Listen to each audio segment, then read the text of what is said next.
My mom used to live in the Chinatown, so she took me there. And when I saw those Chinese doctors, for me it was like magic. I got into that room, and I saw all these maps with the points, all these books in Chinese, all these characters, the Hanzi.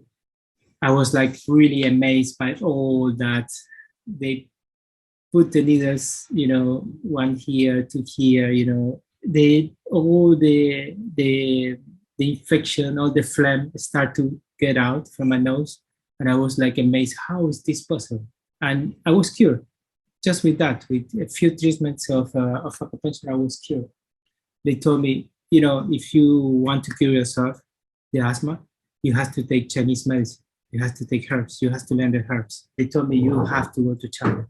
Then at that time, I applied for a scholarship. I was a lucky man, and I could just fly to China. It wasn't that easy.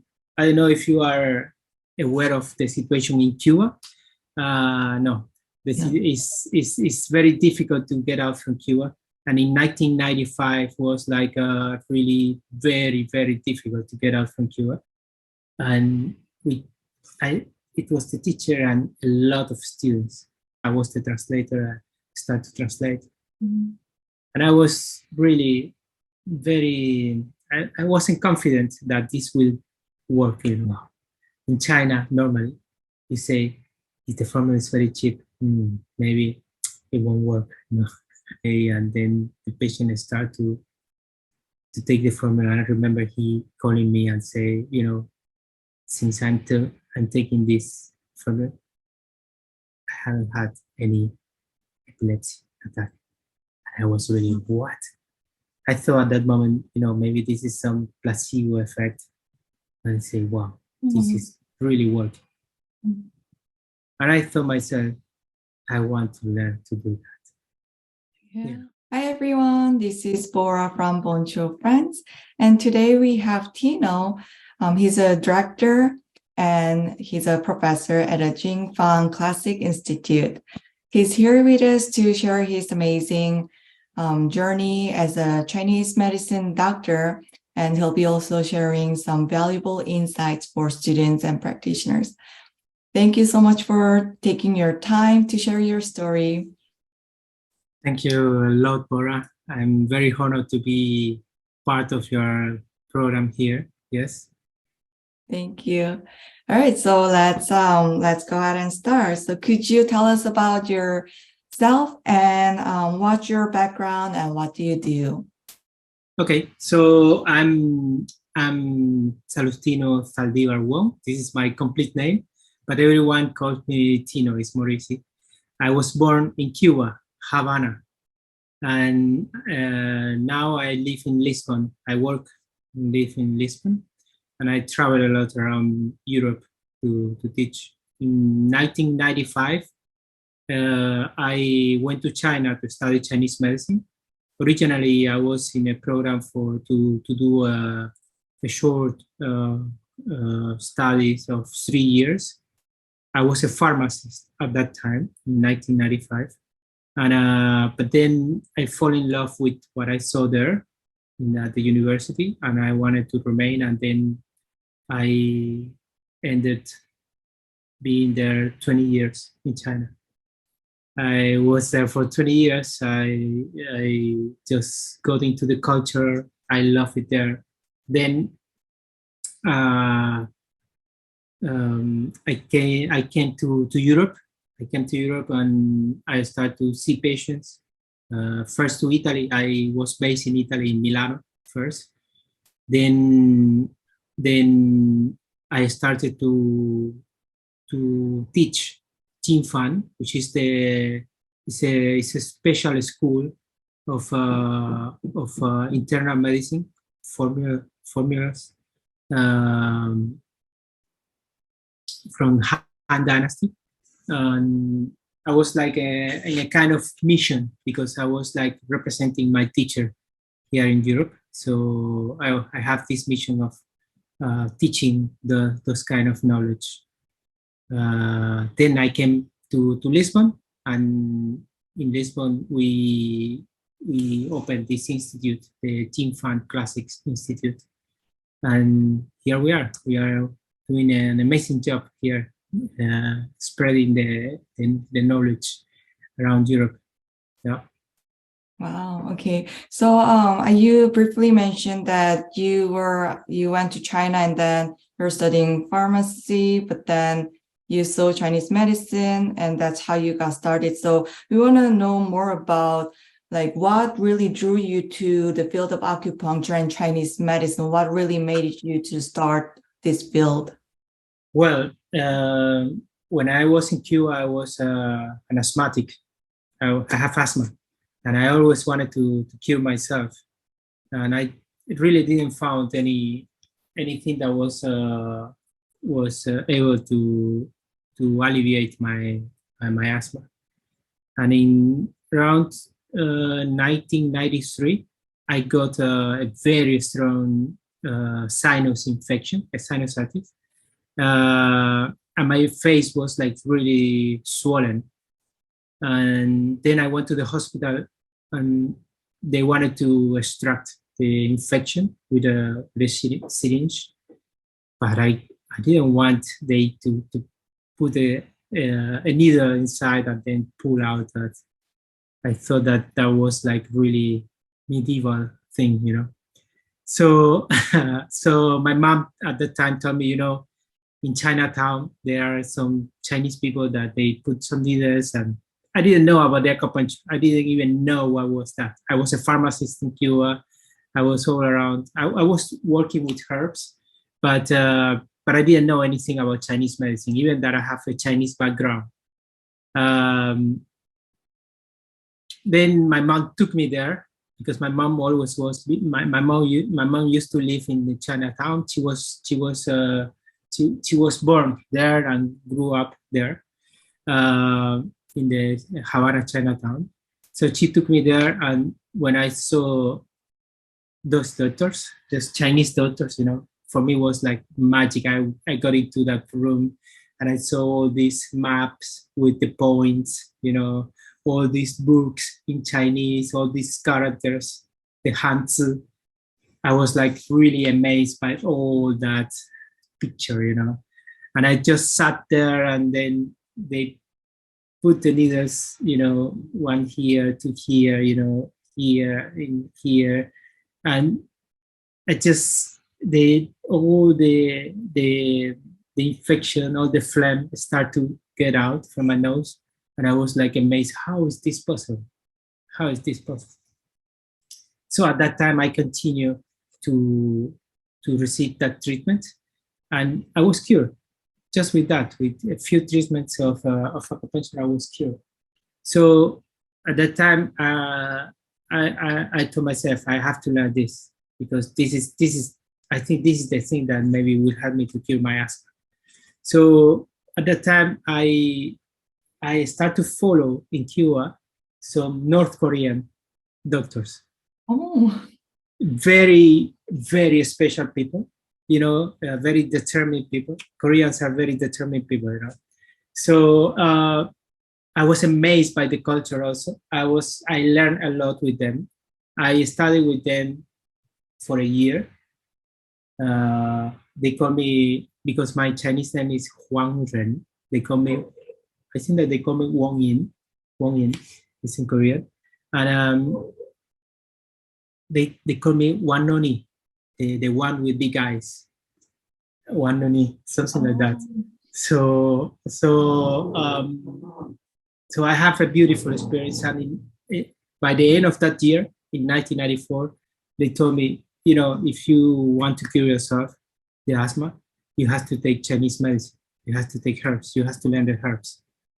So they told me, you have to go to China. And they knew that I had a Chinese background. So they told me, maybe you have to go back to your roots and then learn the medicine. So in Chinese, we call that weekend. At that time, they told me that the same term, but in Korean. Now I don't remember how you say that. So weekend. So at that time I applied for a scholarship, and I think that I was a lucky man, you know. I was lucky, and I got that scholarship, and I could just fly to China. It wasn't that easy. I don't know if you are aware of the situation in Cuba. No, it's very difficult to get out from Cuba. And in 1995 was like really very, very difficult to get out from Cuba. So North Korea and Cuba have the same system. So more or less you can guess how is it. So so we didn't. I didn't have the money, the resources to do that. So it was difficult. It was a difficult process, but I won't get into that. I don't think that this is what we want to speak about here. So so I was very lucky, and I got into China, and that was the best trip of my life. You know, the first trip of my life. That was really the first trip, the first step. You know, and that first step, that was a walk that I still walking, and I think that I want to walk till the end of my days. Wow. Did you know any Chinese before you go to China? Not really. I didn't know because, as I told you, my mom used to. She grew up in the Chinatown, but she wasn't interested in Chinese culture at that time because Chinese was at that time. It wasn't cool to be Chinese maybe at that time, you know.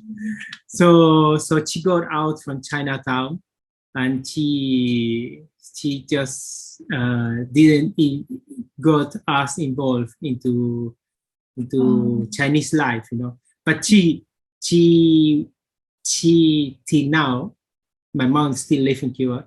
Till now, she is all the time in Chinatown. She got out from there, but she also quickened, you know. She went back there, and now she's there all the time, you know. She loves it. So no, I didn't know the language. And anyway, what they spoke in Chinatown at that time was Cantonese, which is completely different from the Mandarin, from the official language in China. Yeah, so I didn't know any Chinese when I arrived there. So it was like a reborn. I have to learn the language. Yeah, it would have been really difficult for you to like learn the language and learn the medicine itself. Yeah. Wow. Yeah. Wow. So you went to China. You were there. You said how many years? You said 20? Altogether 20 years. Yes. 20 years. Okay. At the university, I spent 13 years at the university. I studied 1 year language. Then I studied 5 years my undergraduate. Then 3 years my master degree, and then 4 years my PhD. I spent 4 years for my PhD, so altogether 13 years. Okay. Of Chinese study. Then I came to Europe, and then I was on and off in Europe and in China. I was following teachers till 2016. It was the last year I was officially there. Okay, so that's actually our next question. So what inspired you to become a director and professor teaching at Jing Fang Classic Institute? Well, I think that my big inspiration is my teacher, my Professor Huang Huang. He's an amazing teacher. He's really a very dedicated teacher.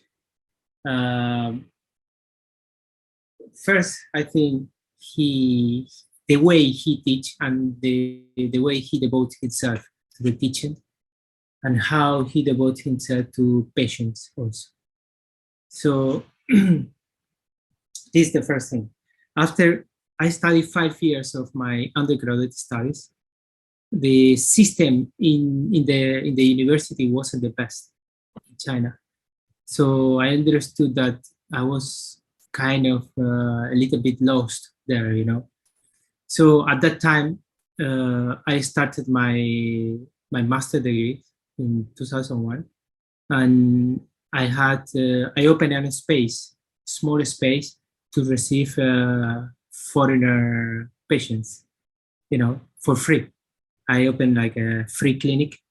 So I received mostly were students that couldn't pay hospital or people that couldn't go to the hospital because they didn't understood the language. Because at that time in China, very few people in the hospital will speak English. So so I would receive so many people, really so many people, you know, because Nanjing is a university city. A lot of universities there, a lot of foreigner students come there to study. So at that time, I had this patient with epilepsy. And that patient with epilepsy, we were treating him for a while and we didn't have any results. Then I brought him to a very famous teacher. I will mention his name.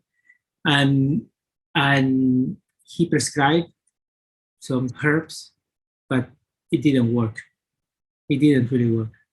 Then I brought him to another teacher that put him some acupuncture, give another herbs, didn't work. And then someone told me, why you don't take him to Professor Huang Huang?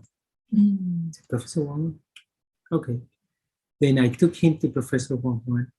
And just when he came inside the room, Professor Huang Huang just say, he's Mori, which is the name of a formula, of a classical formula. And I was like, how is it possible that he knows? And that formula is not like many people use that formula. It's not very common use, at least in TCM, in the system that I studied before. And it was the teacher and a lot of students, you know, around him. So I sat there, I was the translator, I started to translate. And I was really I wasn't confident that this will work, you know, again, you know, for the third time. And I really felt sorry for the patient because he was the one that was spending the money. Originally, he came to me because he didn't have the money. So, but that formula, and this is one of the characteristics of the formula from Jing Fang, it was very cheap. It had very few herbs, and it was very cheap. And I say, wow. In China, normally, you say, if the formula is very cheap, maybe it won't work. No. So he prescribed that formula. We went away, and then the patient started to take the formula. And I remember he calling me and say, you know, since I'm taking this formula, I haven't had any epilepsy attack. And I was really, what? I thought at that moment, you know, maybe this is some placebo effect or something like that, you know, maybe, I don't know, because, you know, the teacher, many students, you know, he just was so confident, just took the pulse, you know, moved their head and say, you know, and that's it, maybe placebo. So I just say, okay, let's wait, because he usually have like 1 to 2 episodes weekly. And then for 1 month, he didn't have. And I say, wow, this is really working.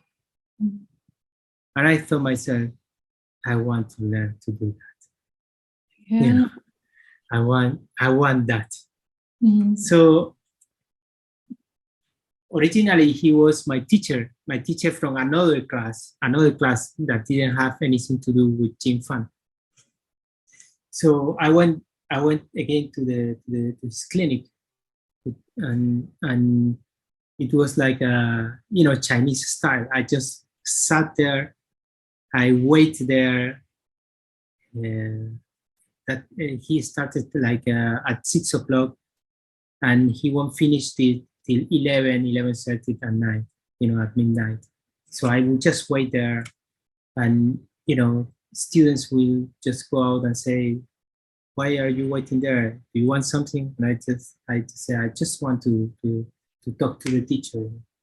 I just want to talk to the teacher." Okay, just wait there. Then I wait till the end, and when he finished, he just allowed me to come into the room. I just sat there and I just told him, I have been studying Chinese medicine already for 5 years, and I think I don't understand Chinese medicine yet, because what you did, I didn't understand. And he just told me, yes, I understand. This is a problem of the university system, that the teaching now is different. But don't worry, I will teach you well. I will teach you the original method, the method from Han Dynasty, Wow. And I was like so happy in my heart, That was, I think, another step in that first step that I did in 1995. Yeah. This was another trip, and I'm walking, So for me, that was an amazing thing, until now, to today, just today, I will show you, I want to show you this. I received this, just today we received this. It's in Chinese, but it's a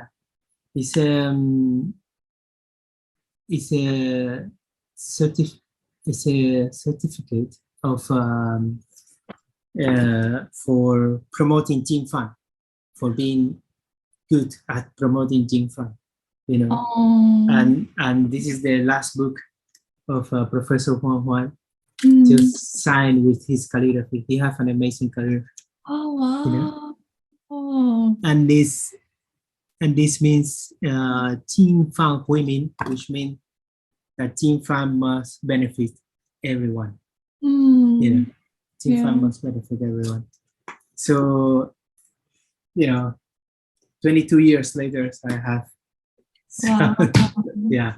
So this is why I start to learn Jing Fang, and this is why I became devoted to Jing Fang. Of course, in my way, I learned with another teachers. Yes, I learned with another teachers, but my main stream is always Professor Huang Huang. Okay. Yeah. So is he one of the mentor at Jing Fang Classics, or no, we are a branch of the International Jing Fang Institute of the Nanjing Chinese Medicine University. Oh, God. He's the Professor Huang Huang is the director of the Institute of International Jing Fang. Yes. Oh, okay. And this institute belongs to the university in Nanjing. Oh, so this is actually the university is doing the Jing Fang Classics. Yeah. But Jing Fang Classics is a branch of the institute. Yes, yeah. And I'm the director of this branch. Yes. Okay. Yeah, we would want to learn more about the courses and things that you guys do. We have that question for very last. So before we get into that question, do you have what advice would you give to those who are considering adding herbal medicine to their acupuncture practice? So I think that I will tell you the same my teacher told me, Professor Huang Huang. He said, when first you have, for those that decide to study herbs,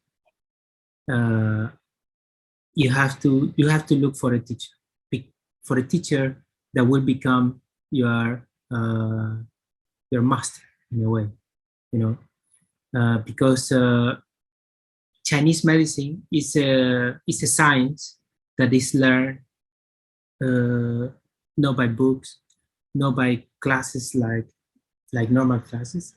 It's a tradition that has to be transmitted from the master to a disciple, and this is how was through history, and this won't change. And this I think have been proved all these years at the university. Chinese say that big masters made universities, but university haven't made now any big master. So it means that when you teach in a big masses, and standardized teaching, have no very good results. So this has to be individual transmission to disciple. It has to be, or individual transmission to a group of people that study a specific thing, like Jing Fang, which is a specific school inside Chinese medicine. It's not the only school. It's not the best. It's one of them, but it's let's say the oldest one. Inside Chinese medicine, it's the oldest one. The oldest one that is alive now. That is alive now. I believe that they are older than this, but this is the oldest that is alive now. Mm. So my teacher told me that, and then he told me, okay, when you form your teacher, then you have to ask 3 questions. 3 questions. 3 questions. Mm-hmm. The first question is, who was your teacher? Who was the teacher of your teacher? Who was the teacher? His teacher. From what time is his medicine? From what time means from which dynasty? Because in different dynasties, you have different schools. Okay. Yes. So from which dynasty is your medicine? And which kind of medicine, which school of medicine is your teacher? So these are 3 very important questions that most of the students don't ask. And this is a very important thing. Yes. Yeah, that's really important things to know, because in the States, I have a little bit of background in Korean medicine, but then also like most of the time, my study was done here in the States. And we're just learning the basics, and we don't really go deeper into herbal medicines, and we never approach herbal medicine in that sense. So I think we need more something more like that here. Yeah. So for students who are currently attending acupuncture school or Eastern medicine school, do you have any life lessons or advice for them?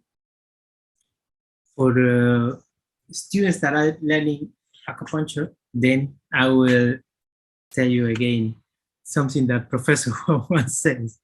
He says that a Chinese doctor have 2 hands. One have to grab needle, the other have to grab these herbs. If he doesn't have these 2 tools, very difficult to walk with 1 foot. Yes. That's a good one. Yeah. So, and the other thing is that from all, let's say, 2,000 years of literature of Chinese medicine, that is what we have more or less. 2,000 years of Chinese medicine literature is what we have. There is a huge amount of books and research and clinical cases books, but let's say that 85% of that literature is about herbs. 85%. Yes. Wow. So that should tell you something. So big part of all, let's say, theory of Chinese medicine is related to herbs during history, you know. So now schools, the big mistake of schools, this is what we think, okay? This is our opinion, okay, in Jing Fang or in Han medicine. The big mistake of the schools is that they use that theory in acupuncture. Like a needle could, let's say, tonify the blood, for example. I suppose that the needle can tonify the blood. Or that the needle can transform the flame, or that the needle can, I don't know, tonify the yin. This, if you look in the Huang Ning or any Han dynasty book, there is no such a thing, you know.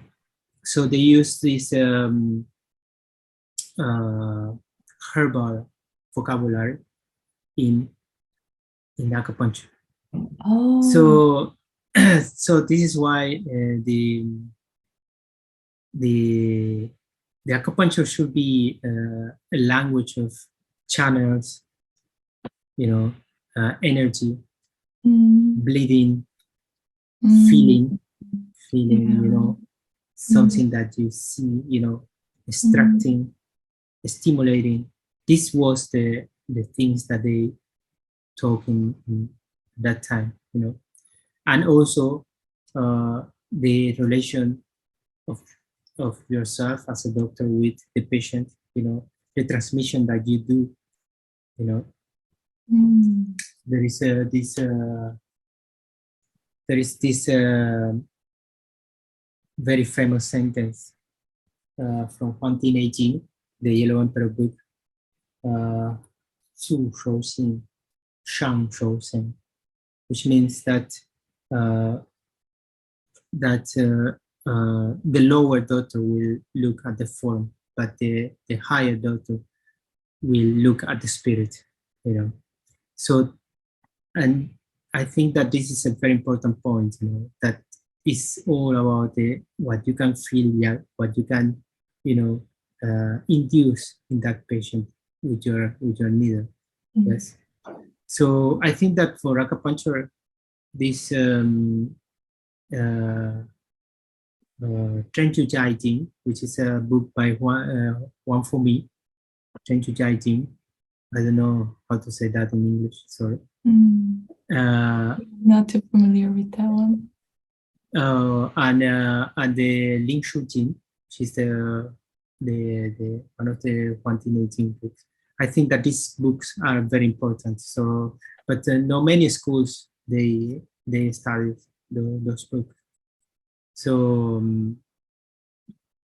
they mostly take from Chen Chen, which is a Ming Dynasty book, and posterior books. I think that this is my thought about acupuncture. But I think that it doesn't matter if you're an acupuncturist or a herbalist. I think that you should have as much tools as you can to help your patient. So I think that me, I'm a herbalist, but I know my acupuncture, and I use acupuncture in my patients because I know that it can help them. You know, it's not my major. I don't teach acupuncture. You know, very few times maybe I will teach some moxibustion in some places, but I normally won't teach acupuncture.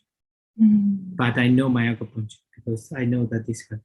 The same for acupuncturists. I think that herbal medicine is very important, and in Chinese medicine, herbal medicine, I think, takes a huge place. I think 85%. I think that's a really good point, because I think in the state we are just to focus on, students are really focused on, you know, first passing the board exam and get the license.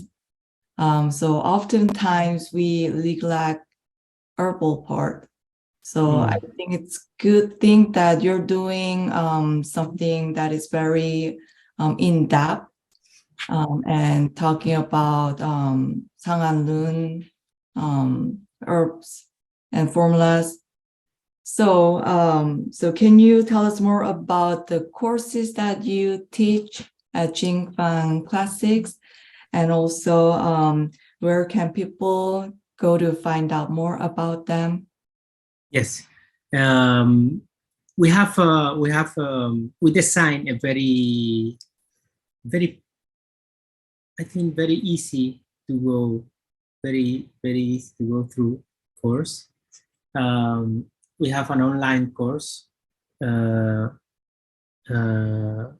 which is 2 years, and we meet once a year because we in the course we have a hand-on, which I mean, I think is one of the most important parts of the course, just because it's very important to see, because transmission has to be close, so you have to see how your teacher see patients. Also in that 3 days, it's a 3 days gathering, we learn how to palpate the patient. Palpation is very important for acupuncture or for herbalists. It's very important, and palpation is the lower way of diagnosis, So this is why they say Wang Qie, So it means this is the fourth way of diagnosis. The first is observation. The second is anamnesis. The third is to listen and smell. And the fourth is palpation. And it's in the last place, palpation, But it's also because palpation is the one that helps you to confirm what you just saw. So because palpation won't lie to you. When you palpate and you found something, then if you saw another thing, then you have to go back because you made some mistake in your diagnosis process. Yes. So palpation is very important. I think it's the most physical one. It's the lower one, but it's the one that is very simple and very direct and won't lie to you. So palpation is palpation of the abdomen, palpation of the pulse, palpation of the channels. Any of those are very direct, very sincere. So during the 3 days gathering, we learn how to do those palpations, and we learn also observation, because we in the Jing Fang of Professor Huang Huang, we use a lot of differentiation according the constitutions. So we give to each herbs a constitution. We will have a cinnamon constitution, for example. Yes. So you will have like a Pansia, which is the Epinelia constitution. So we learn, because many people is gathering, so we have many constitution in the room. So we can on site we can see, look, this is this constitution, this is that constitution. So we observe also the face, and we do some like face, the colors, we compare between people, we sit 3 different people and say, you see this color, this, and this is how you really learn, because if you see in a book like that, you won't learn, or if someone tell you, when the face is red, yes, red, but how red? Because there are different kind of reds, Right. So it's not a brilliant red or a dark red or a dull red. All of those are different. So we learn that during the practice. Observation of the tone also, we learn, yes. Those things, and we have like a ceremony where we take the formulas. We take 2 formulas a day, 2 different formulas a day. We see patients also. We see 2 patients a day also there. So it's 3 very intensive days that we have, and the students really learn a lot those 3 days. And these 3 days are in the end of the year, so they study through the year. Every time is 2 hours, so it's not a lot. So and they have time. They have the record, so they can see the record, these 2 hours record. So they learn very easy the formulas. We teach according the formula families, what we call the formula family. So there is an emperor herb, let's say cinnamon, and all the cinnamon formulas. And this is how they are related. It's like a tree of formula. It's a tree family. So this is a very easy way to learn the formulas. Yeah. Like that, 2 years. So most of the students, when they end the second year, the first year already, they are already prescribing, because it's very easy. Okay. It's very easy method to prescribe. So we found that the way we designed the course is really, really very, very easy to study, and it's very accessible. Yes. Is it online? You said it's online course, and then 3 days meeting. Where do you guys meet up at? In Lisbon, in very beautiful Lisbon. Yes.